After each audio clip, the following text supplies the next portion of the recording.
The Lost Ring, story about a spider rider, adventure stories for kids, written by Jeff Child, narrated by John H. Feskins.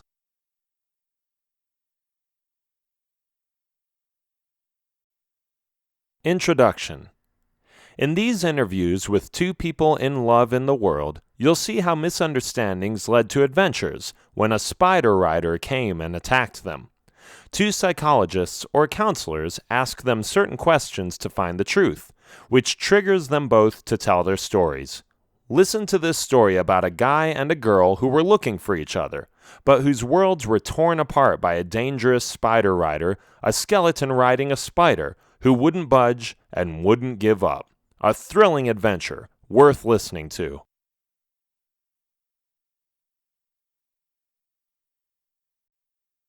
Chapter 1. Engaged. Psychologist. You've mentioned you've been having some problems. Raymond.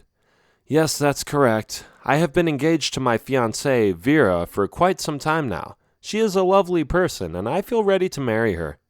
Psychologist. That doesn't sound like a problem at all. Congratulations on being engaged. Raymond. Well, I wish that was all of it. You see, I lost one of my most important assets, and I haven't been back since.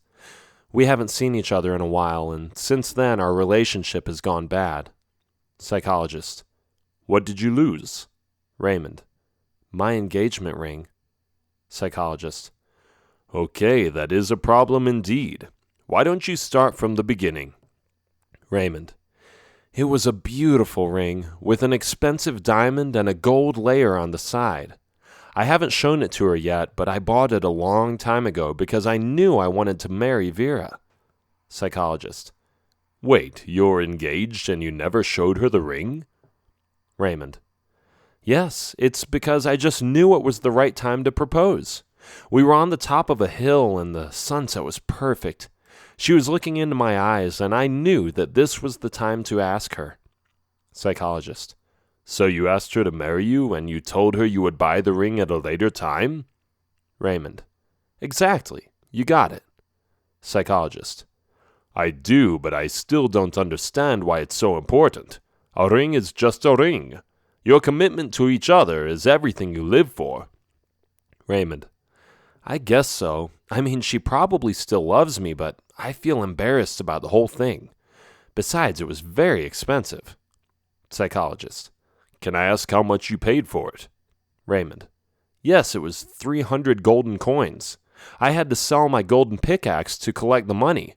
Now I am using one made from steel. Psychologist. Wow, that is quite the price. I understand why you're so upset about losing that ring. And does that still help you mine enough minerals to support you and your future wife? Raymond. Yes, it does, but it's not as nice as the sturdy, solid golden one. Psychologist. Anyway, is there a chance you will still find the ring? Raymond. That's just the point. I didn't lose it. It got stolen. Psychologist. Good grief. Which insolent villager would steal your ring? Tell me, and I will see to it that he or she is properly dealt with. Raymond. It wasn't a villager. It was a monster. Psychologist. A what? Raymond. A monster. I was coming back from one of the cities where I bought the beautiful engagement ring I was going to give to Vera when that monstrosity showed up in front of me and fought me. Psychologist. Scary. Go ahead and tell me what it was. Raymond. It was a spider rider.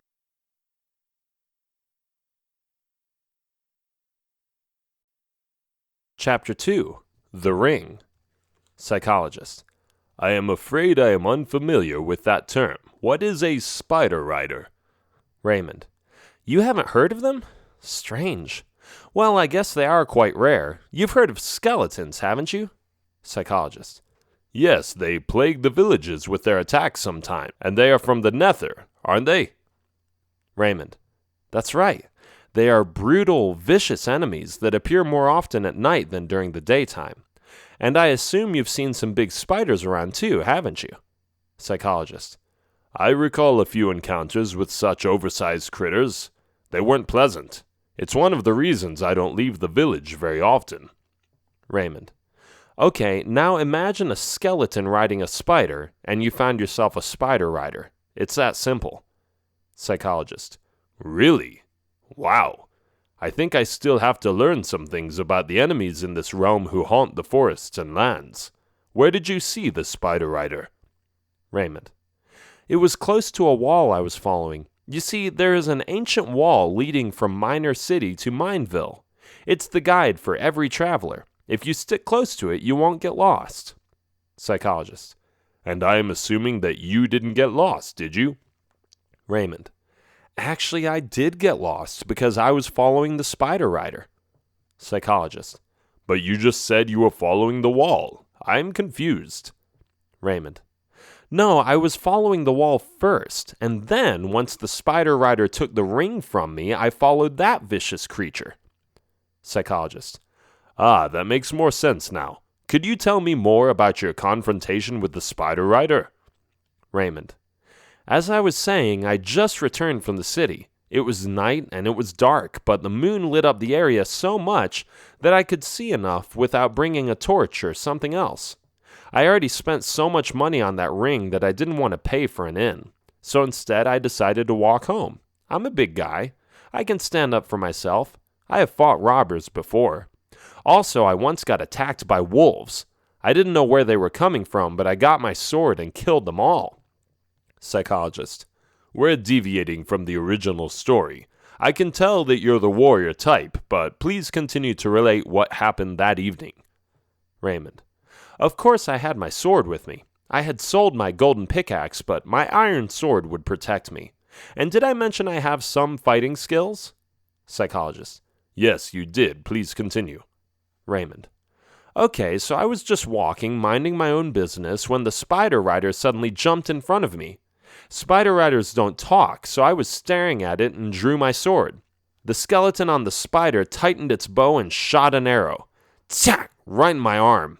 I dropped my sword in an instant and cried out, "Ah!" Psychologist. And where did you have the ring? Raymond. In my pocket, of course, but the skeleton didn't know that. Psychologist. So how did the skeleton steal it then? Raymond. After I was shot, the spider came closer. The skeleton had a mean face. I still remember looking into its hollow eyes, which was quite frightening. And remember that I said that skeletons or spider riders don't speak? They shouldn't, and I never heard of a talking skeleton. But this one was different. It looked like it had been through some experiences. It was looking straight into my eyes, as if it wanted to tell me something. I was lying on the ground, feeling the pain of the wound in my arm with the arrow still in it. When the spider opened up its mouth to begin eating me, the skeleton spoke up and said, "No, let him suffer. We will take his possessions instead." Psychologist. Crazy. The skeleton really talked? Raymond. That's what I just said. I'm not making this up. Psychologist. Interesting. How do you think that's possible? Raymond. You're the shrink, not me. I have no idea. Psychologist. Me neither. Sorry. So then what happened? Raymond. The spider rider, or in other words, the skeleton on the spider, jumped off and put his bow away. He walked towards me and reached inside my pocket, as if it knew there was something in there. Then he took the ring and laughed as he walked away. Shortly afterwards, he jumped back on his spider and rode away. Psychologist. What did you do afterwards? Raymond. I didn't want to come home to the village empty-handed, so I chose to stay away. Psychologist. What did you do? Raymond. Well, I went after it. Psychologist. Really? Why? Raymond. Are you kidding? That's a 300 coins ring. It would take months to get that same amount of money to buy another one. Did I risk my life? Yes, I did. Psychologist. It sure sounds like it, but maybe next time you want to consider buying a cheaper ring. They come in different sizes and with different price tags, you know. Raymond. Yes, good advice. Sometimes I think I go a little overboard to impress her. After all, she deserves the best, doesn't she? Psychologist. Yes, but the best is you. She just wants you, not an expensive item that represents you, even though it's a great idea. Do you understand? Raymond. Yes, of course.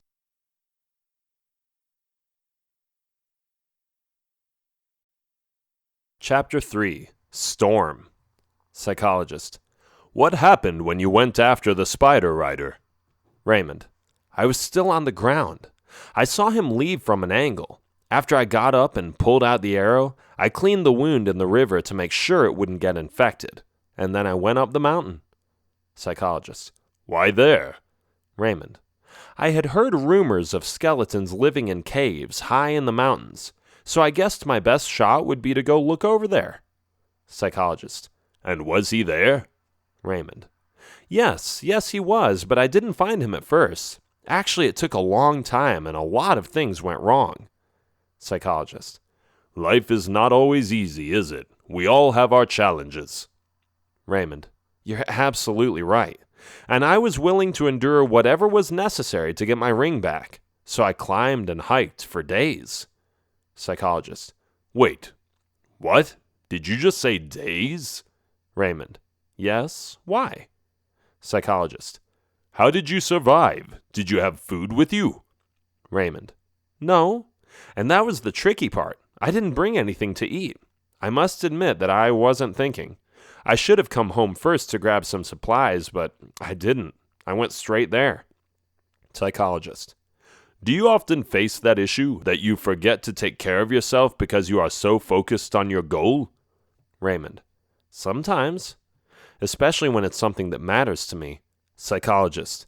It sounds like you know yourself, at least to some extent. That's a good thing. Most people don't understand themselves at all. Raymond. Yes, but at that time I wasn't aware of it. I had a tunnel vision. Anyway, at a certain moment, I reached a very high altitude. I wasn't breathing as well as before, and I was hungry. Incredibly hungry. Psychologist. You were probably also quite fatigued, weren't you? Raymond. True. I was so tired that I lay down on the grass and watched the sky. I hadn't seen the spider rider since he took the ring away from me, and here I was, lying on my back, wondering if I would ever find it. Moreover, when I considered the distance I had gone, I wondered if I would even make it back. Psychologist. But you're here now, so something helped you survive this ordeal. Otherwise, I wouldn't be talking to you. Raymond. Somehow I found the courage and strength to keep walking, but something else went wrong. Psychologist. A predator? A monster? Something else? Raymond. Don't get ahead of the story. Psychologist. Oh, sorry, I just find it so intriguing. Please, continue. Raymond. There was a storm. Psychologist. A storm? Raymond. Exactly, a big, scary thunderstorm that was going to make my life harder at that time. I hid underneath a tree when I saw the obscure clouds gather and heard the noisy thunder, but hiding wasn't enough. The rain was heavy. At first I was soaked, which wasn't too bad, but then the ground became slippery, and I didn't want to slip there, not with all those canyons and cliffs.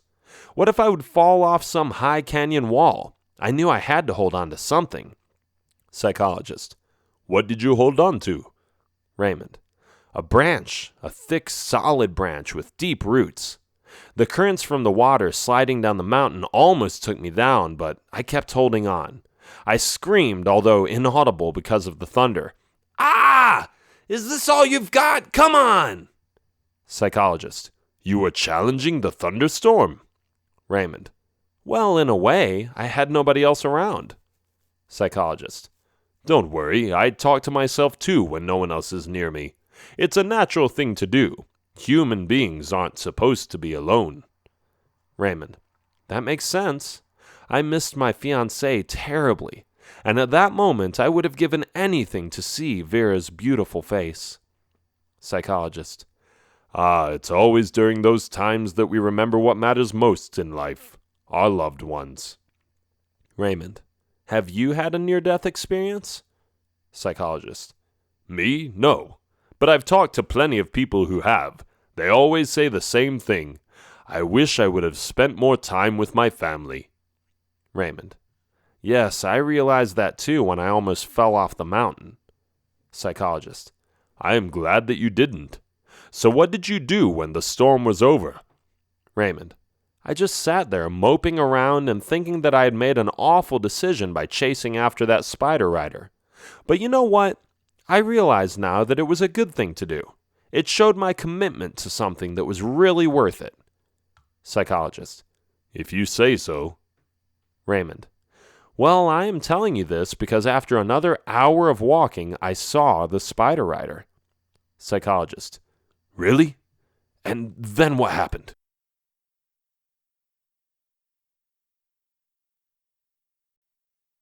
Chapter 4. Fighting.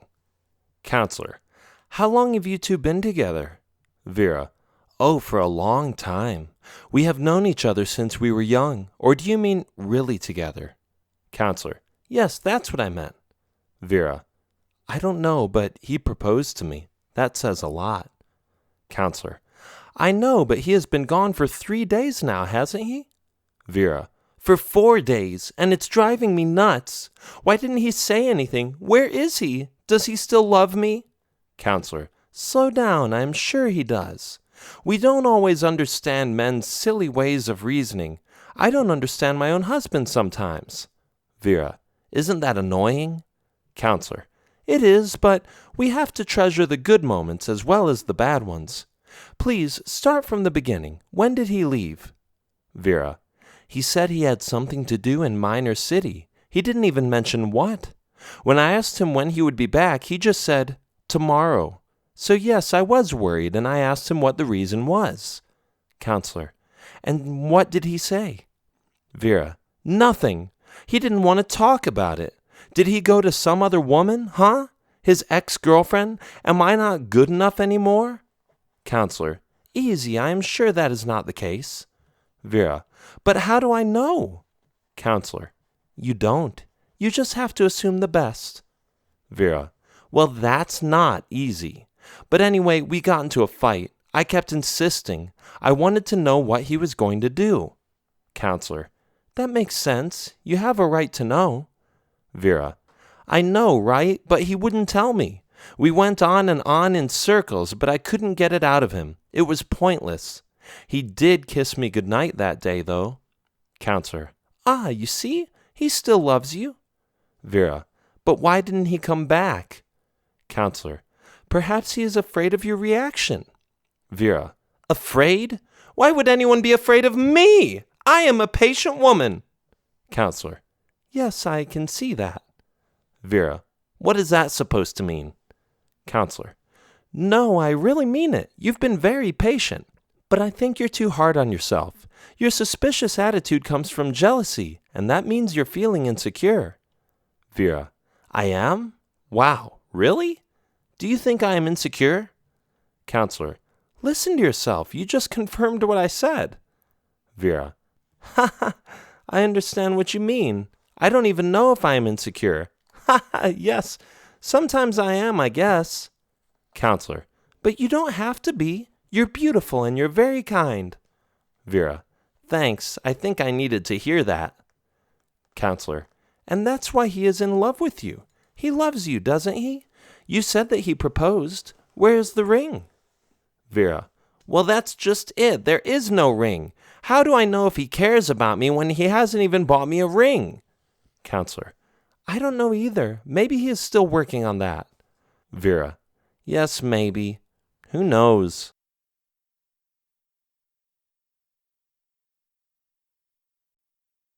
Chapter 5. Spider Rider Attack.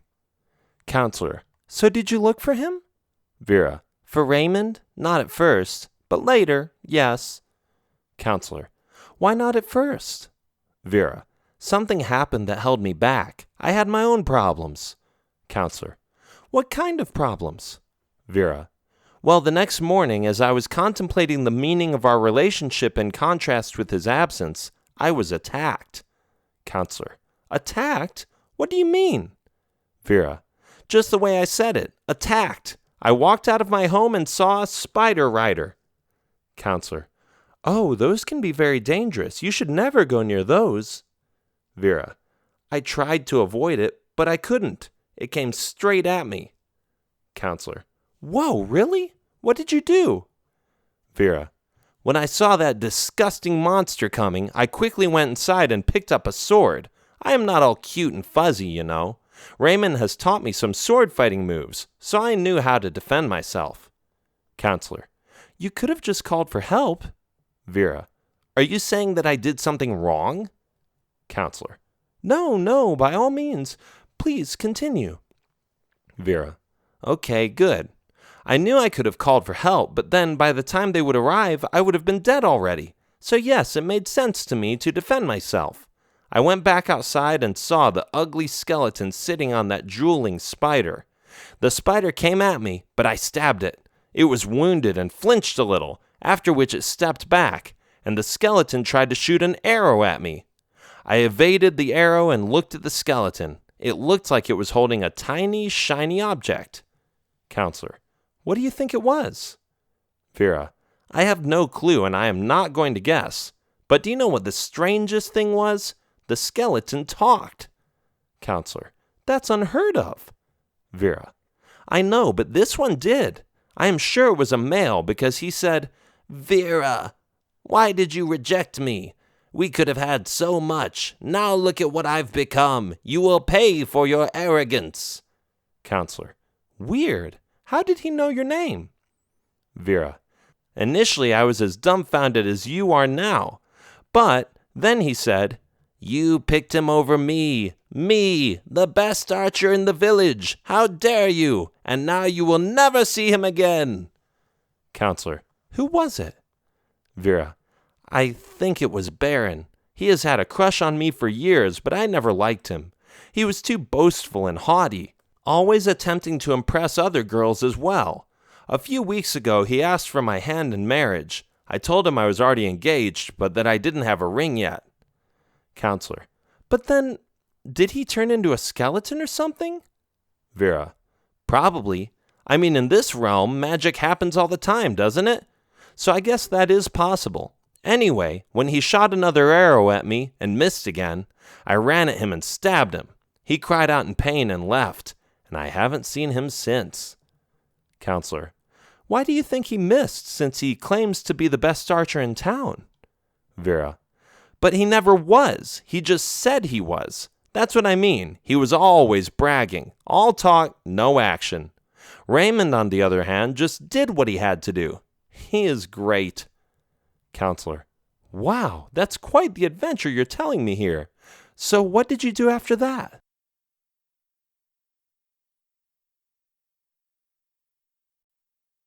Chapter 6. The Return. Vera, I went after him, of course. What would you do? After that skeleton basically told me that Raymond was dead, I was determined to find him. Counselor, but you never did you? Vera, no, I traveled for a day or two, and I took a lot of food and provisions with me, not to mention all the water bottles I carried in my backpack. Ugh. And I looked all over Minor City, but he was nowhere to be found. People hadn't even seen him. Counselor, where else did you go? Vera, after leaving the city, I went to the mountains, but then a rainstorm came, and I thought it would be better to go back. I am glad that I did, because that was a heavy storm. Phew! When I came home, I was already soaked. It was a disaster. I can't even imagine him being in the same storm. Counselor, did you try to find him after that? Vera, I haven't tried. I feel so guilty. I wish I knew where he was. Why did he have to leave like that? Counselor, don't cry, please. I wish I had all the answers, but you mentioned that you're a patient woman. I definitely agree. So stay patient, and perhaps things will turn out for the better. Vera, I hope so. Should I go out there again, or should I stay home? I'm clueless. Counselor, I would stay home if I were you. You never know if he will just show up someday. And then you don't want to be gone. You'll want to be there for him. There is still hope. Vera, and Baron? What about him? Counselor, it sounds as if he chose his path. You cannot save everyone. If he were a real man, he would have been able to get over the rejection, and he would have moved on. You can't blame yourself. The fact that he turned into a skeleton isn't your fault. Vera, thanks. Yes, I really didn't want him, but I didn't want him to be miserable either. Do you know what I mean? Counselor, oh, I do. Trust me. Do you know how many boys I rejected before I found my husband? Vera. How many? Counselor. Probably around 20 or so, and I wasn't the pickiest person in the world. I was willing to give them a chance, but if it's not right, you don't have to settle for less. Vera. Oh, I wish Raymond was here. He really is the right person for me. I miss him so much. I hope he will be okay wherever he is. I don't even care about the fact that he never bought me an engagement ring. I just want him back. Counselor. I understand.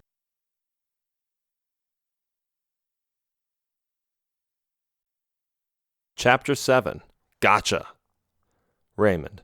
So here's what happened after the storm. I was pretty discouraged. I couldn't find the spider rider nor my ring, and I knew that if I wouldn't get up and start walking back, I would starve to death. Psychologist. But then you saw the spider rider, didn't you? That's what you said. Raymond. Yes, he was right in front of me, and he spoke up again. Psychologist. What did he say? Raymond. He said, Raymond, I know you're engaged to Vera. I was going to let you suffer here and die, but you had to be all smart and make it through. Well, I think I made a mistake by letting you live. Say your prayers, because this time you are going to die. Psychologist. He knew your name? Did you tell him your name? Raymond. No, but I found out more about this skeleton that was riding a spider. I asked him who he was, and he said that previously, as a human, his name was Baron. I knew Baron. He had gone missing not too long ago. Nobody knew what had happened to him. Psychologist. Are you saying that this spider rider used to be human? Raymond. Precisely. I was surprised too, but because I wanted to know, I kept asking, How did you turn into a skeleton? I asked. After your stupid fiancé rejected me, I turned my soul to the dark powers of black magic, Baron said. I couldn't live with the shame. Psychologist. Wow, that's immature. Raymond. Pretty much. He didn't take the rejection well and decided to get his vengeance by turning himself into a spider rider and kill my fiancé. Psychologist. So did he? Raymond. He never said. I didn't ask because when I wanted to know what he did to Vera, he attacked me. Die, Raymond. It should have been me, not you, was his answer. He was furious and he came at me. The spider tried to bite me, but I quickly jumped to the side. Baron shot arrows at me, but I evaded them. And yes, I still had my sword, so soon after I dodged all their attacks, I pulled my sword and stormed at him. Psychologist. And? Raymond. I won, of course. Psychologist. Yes, but how? I'm getting into this. It's an exciting story. Raymond. Well, first I cut off the spider's legs, then I stabbed it in the eyes. Blood was coming out of... Psychologist. Okay, I've heard enough. I'll take your word for it. Did you kill Baron as well? Raymond. I tried to tell him that I didn't want to kill him, but he kept shooting arrows at me, so eventually, yes, I cut that skeleton in half. It was the only way to get rid of him. He made his choice. Psychologist. It sure sounds like it. Don't blame yourself. There was nothing else you could have done. Raymond. I know. I'm okay with it. Psychologist. And the ring? Raymond. I got it. No worries. Psychologist. Wait, are you saying that you have the ring back? Raymond. That's what I've been telling you, haven't I? Psychologist. Oh, sorry. Miscommunication. I thought you lost it. Raymond. I did, but I got it back. I never said it was still missing. Psychologist. But then, what are you doing here? Why did you come to see me? Raymond. It's just that I've been gone for several days, and I'm afraid that Vera will reject me after me having been away for this long without telling her. Psychologist. Listen, Raymond, you need to go to your fiancée in this instant and apologize to her. I know that's hard for some people, but trust me, it works like magic. I apologize to my wife all the time, even when I had the best intentions and even when I am right. Raymond. You don't think she'll get angry? She has a strong personality. Psychologist. Maybe at first, but she will be happy to see that you're okay, and of course she'll be thrilled to see the engagement ring. Raymond. I guess that's why I came. I was trying to muster the courage to talk to her. Psychologist. Isn't it interesting that a strong guy like you has the courage to fight storms, giant spiders, and skeletons, but is afraid to talk to a woman? Raymond. Yes, good point. Women. Psychologist. You can't live with them, you can't live without them. Well, anyway, thank you for coming. Now get out of here and go to your lady friend before it's too late. Raymond. Okay, thanks. See you later.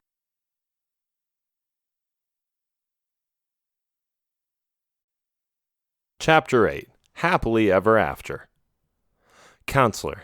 It has been a few weeks since I've last seen you. Is everything okay between you and Raymond? Vera. Better than ever. Counselor. Really? Explain. Vera. Well, not too long after I talked to you, he came to me. Counselor. Where had he been? Vera. In the mountains. Apparently the shiny object the skeleton was holding, or Baron, I mean, was his engagement ring. He had been robbed by Baron and had gone all over to find him. Counselor. And did he get the ring back? Vera. This is the ring. Do you want to see it? The diamond is so pretty. It's amazing. Vera. That does look like a nice ring. But I can see another ring next to it. Why do you have two rings? Vera. Oh, that's my wedding ring. Counselor. Wow, that's wonderful news. You got married? I don't recall being invited. Vera. Sorry, I forgot. Thank you for everything, though. Counselor. It's okay. How did he react when he got back? Vera. I slapped him in the face. Counselor. Vera, why did you do that? Vera. Don't worry. I hugged and kissed him immediately after I did that. Counselor. Oh, good. You got me worried. Vera. And get this. He had been home for an entire day when he came to me. Counselor. Nuh-uh. Really? Why didn't he come earlier? Vera. He said he was afraid to talk to me. Can you believe that? Counselor. Ah, man.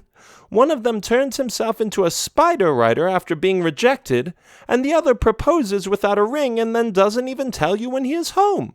What are we supposed to think as women? Vera. I know. You gotta love them. All their imperfections and good intentions. But sometimes they don't make the best decisions, do they? Counselor. Not at all. The end.